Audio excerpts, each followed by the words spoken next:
Have you ever sliced open a lemon and noticed something strange? Before you even taste it, the smell is bright, fresh, and almost sweet. It reminds you of candy, cleaning products, or summer drinks. But the moment lemon juice touches your tongue, your face scrunches up. It's sharp, intense, and undeniably sour. This contrast feels confusing.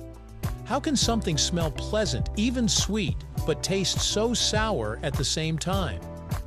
Today we're going to explore why lemons create this surprising sensory contradiction and what it reveals about how our senses really work, right here on History of Simple Things.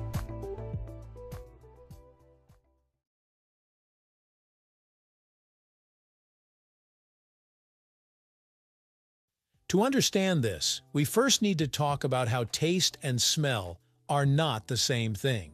Even though our brains often blend them together, taste is actually a very limited sense.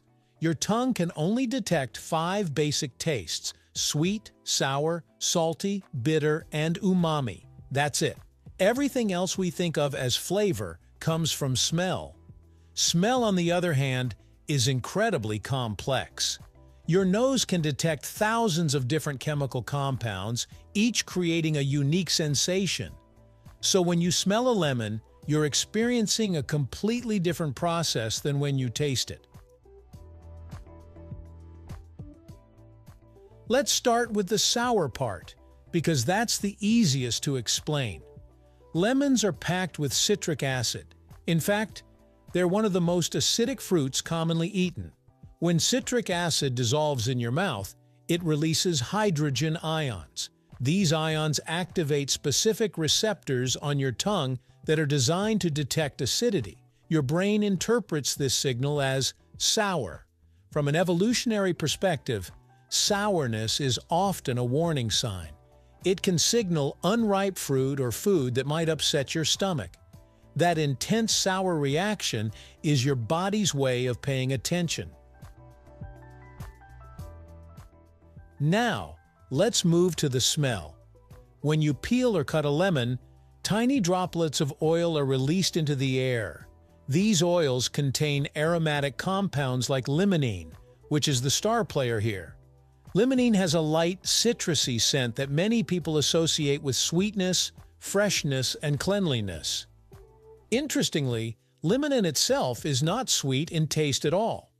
But because of how our brains have learned to associate certain smells with pleasant experiences, like desserts, drinks, or perfumes, the scent feels sweet even though there's no sugar involved. This is where the brain starts doing something fascinating. Your brain doesn't process taste and smell separately. Instead, it combines them into a single experience we call flavor. When you smell lemon before tasting it, your brain receives a signal that suggests something light and pleasant is coming. But once the lemon juice hits your tongue, the sour taste receptors fire off strongly.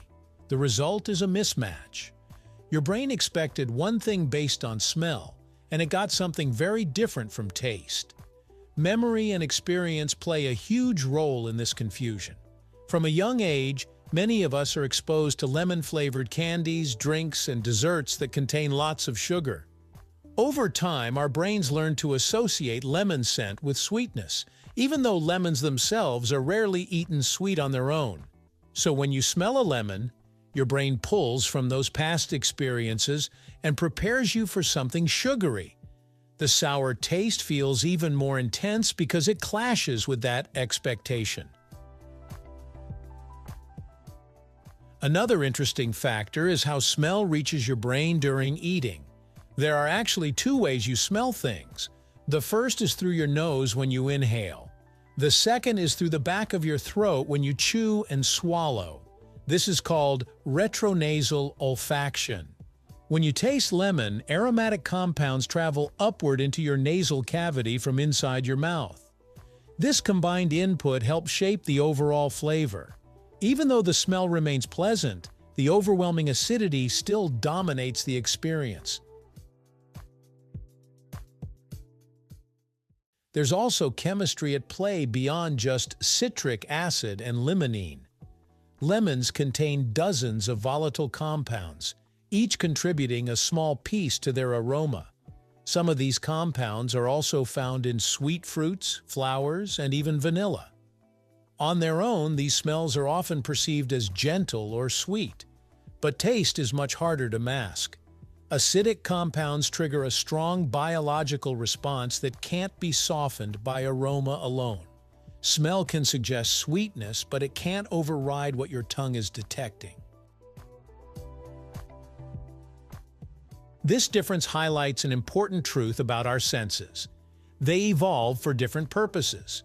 Taste evolved primarily as a survival tool. It helps us quickly identify nutrients or avoid harmful substances. Smell, meanwhile, evolved to help us detect food from a distance, recognize environments, and even sense emotions. Because of this, smell is more interpretive and emotional, while taste is more direct and chemical. When the two senses disagree, taste usually wins. This sensory mismatch isn't unique to lemons either. Think about dark chocolate. It smells rich and sweet but tastes bitter. Or black coffee, which can smell warm and inviting but taste harsh without sugar. These experiences remind us that flavor is not a single sense, it's a collaboration.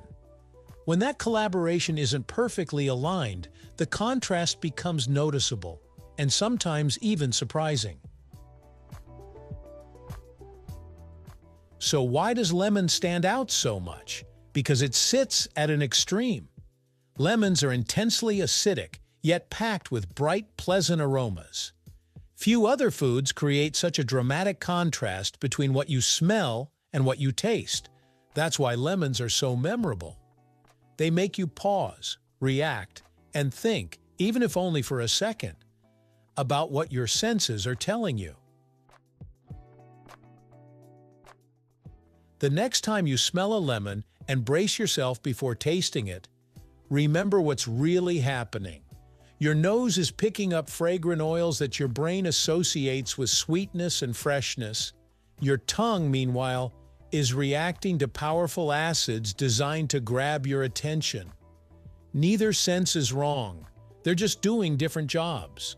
And when those jobs collide, you get that unmistakable lemon experience. Bright, sharp, and strangely delightful. Thank you for watching. If you have suggestions for our next video, feel free to share them in the comments below. We'll be sure to give you an acknowledgement for your contribution. Thank you for joining us on this journey through the history of simple things. Don't forget to like, subscribe, and stay tuned for more stories woven through the smallest details.